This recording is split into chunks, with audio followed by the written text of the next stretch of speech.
آپ سے گزارش ہے کہ بہت اطمینان سے تشریف رکھیے، آدھا پون گھنٹے جتنی دیر بھی جلسہ چلے اطمینان سے رہیں، انشاءاللہ آپ کو کچھ نہ کچھ فائدہ ہوگا۔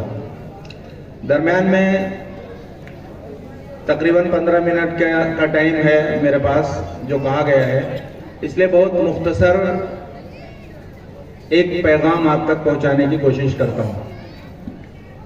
یہ ایک دینی تعلیمی ادارے کا جلسہ ہے، اس کا عنوان ہے اصلاً تعلیم۔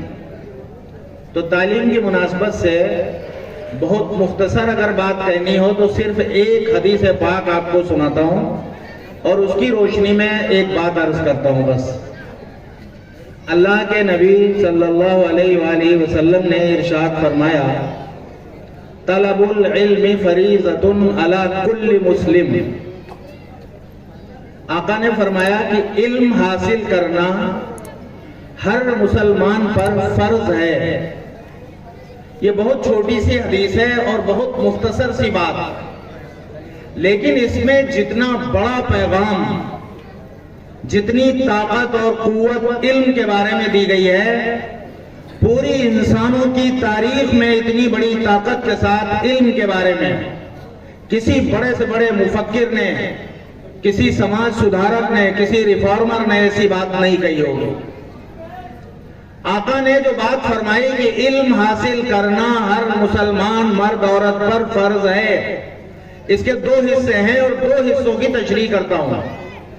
ایک حصہ ہے کہ علم حاصل کرنا فرض ہے اور دوسرا حصہ ہے ہر ایک پر فرض ہے، مرد ہو یا عورت، ہر ایک پر علم حاصل کرنا فرض ہے۔ پہلے حصے کی بات کر لیتے ہیں کہ علم حاصل کرنا فرض ہے۔ آپ جانتے ہیں کہ فرض کسے کہتے ہیں؟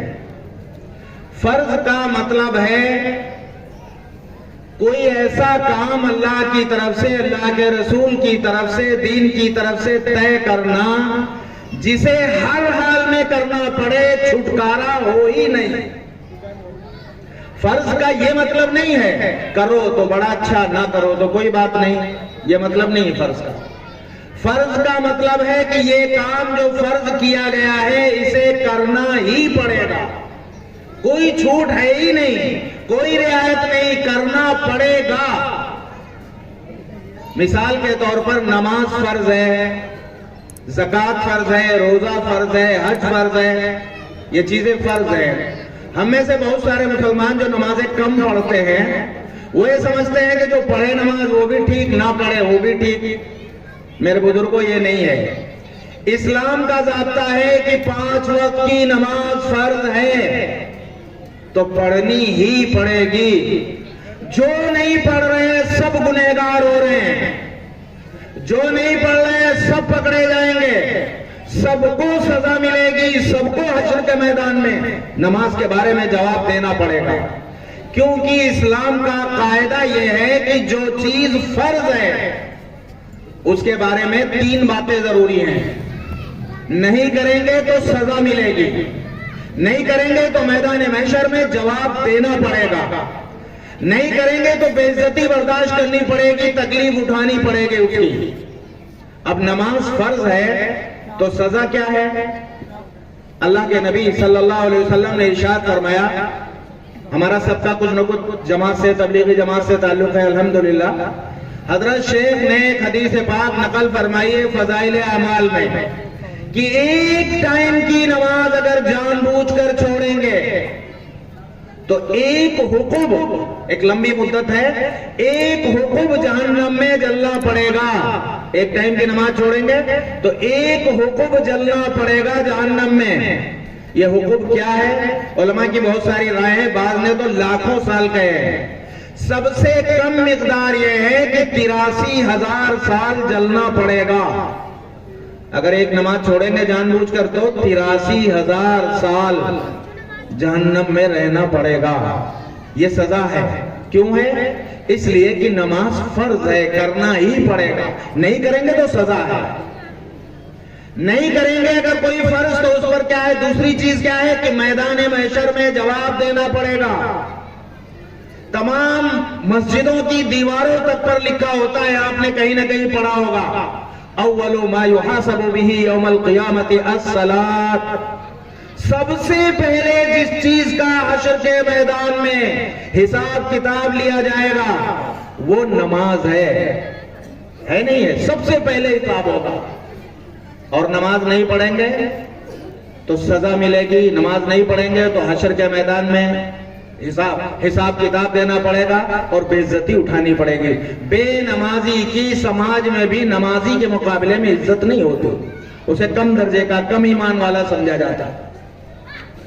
اب جس اسلام نے، یہاں سے بات لائیے کہ جس اسلام نے نماز کو فرض کیا، جس دین اور شریعت نے روزہ اور زکوٰۃ کو فرض کیا، اسی کے نبی صلی اللہ علیہ وسلم کی تو حدیث آپ کو سنائی کہ آقا نے فرمایا علم حاصل کرنا فرض ہے. تو اس کا مطلب ہوا کہ علم حاصل کرنا پڑے گا، چھوڑنے کی گنجائش نہیں ہے. نہیں کریں گے تو سزا ملے گی، نہیں کریں گے تو میدان محشر میں جواب دینا پڑے گا. میدان محشر میں جواب کیا ہے؟ اللہ کے نبی صلی اللہ علیہ وسلم نے ارشاد فرمایا ہر ماں باپ کو اپنی اولاد کی اچھی تعلیم و تربیت کرنے نہ کرنے کے بارے میں میدان محشر میں جواب دینا پڑے گا.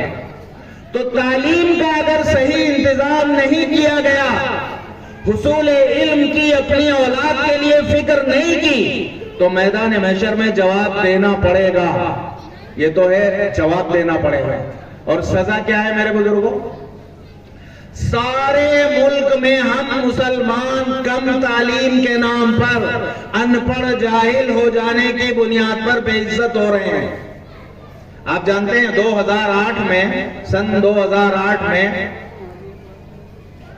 جو سچر کمیٹی کی رپورٹ آئی تھی، راجندر سچر ایک جسٹس تھے، ان کی رپورٹ آئی تھی، کانگریس کی سرکار نے منگائی تھی. وہ پورے ملک میں تعلیم کا جائزہ لیا گیا تھا تو یہ بات کھل کے آئی سرکاری رپورٹ میں کہ اس ملک کے جو سب سے پچھڑے طبقے ہیں، میں نام نہیں لیتا ہوں، آپ سب جانتے ہیں، جو سب سے پیچھے والے، سب سے پچھڑے طبقے کے لوگ ہیں، مسلمان تعلیم کے میدان میں اب ان سے بھی پیچھے ہو گئے ہیں. مسلمان تعلیم کے میدان میں اب ان سے بھی پیچھے ہو گئے. ہمارے ملک میں مسلمانوں کا تعلیم کا پرسنٹیج اب 55% کے آس پاس ہے، اس سے زیادہ نہیں ہے کہیں. اس کا مطلب ہے قریب آدھے پڑھے لکھے آدھے جاہل. اس سے بڑی بے عزتی کیا ہو سکتی ہے کہ آپ کے، ہماری قوم کے، ہم لوگوں کے جاہل رہ جانے کی وجہ سے، تعلیم سے جڑے نہ رہنے کی وجہ سے مسلمانوں کی، پوری قوم کی، اسلام کی، شریعت کی، دین کی تعلیمات کی بے عزتی ہو رہی ہے. سمجھا یہ جاتا ہے کہ یہ قوم اپنے مذہب کی طرف سے ہی جاہل ہے. تو بے عزتی جو ہم کروا رہے ہیں جاہل رہ کر، وہ اپنے دین کی، اپنے شریعت کی بھی تو کروا رہے ہیں. یہ کم بے عزتی ہے، یہ چھوٹی سزا ہے، چھوٹا عذاب ہے جو ہمیں دنیا میں مل رہا ہے. اس طرح جہالت کی سزا ہمیں دنیا میں بھی مل رہی ہے کہ ہم جاہل ہیں. تو اس لیے میرے بزرگوں، حدیث کا پہلا حصہ تو یہ ہوا کہ علم حاصل کرنا فرض ہے. اس کا مطلب ہے کہ ہر حال میں علم حاصل کرنا پڑے گا. نہیں کریں گے تو سزا ملے گی، نہیں کریں گے تو میدان محشر میں اللہ کے سامنے جواب دینا پڑے گا. تو علم حاصل کرنا ہی ہے، دوسرا کوئی آپشن نہیں. اگر ہم علم حاصل نہیں کر رہے تو لگاتار اللہ کے رسول کے ایک حکم کی مخالفت کر رہے ہیں، مسلسل گناہ کر رہے ہیں، غلطی کر رہے ہیں. یہ ہوا حدیث کا پہلا حصہ.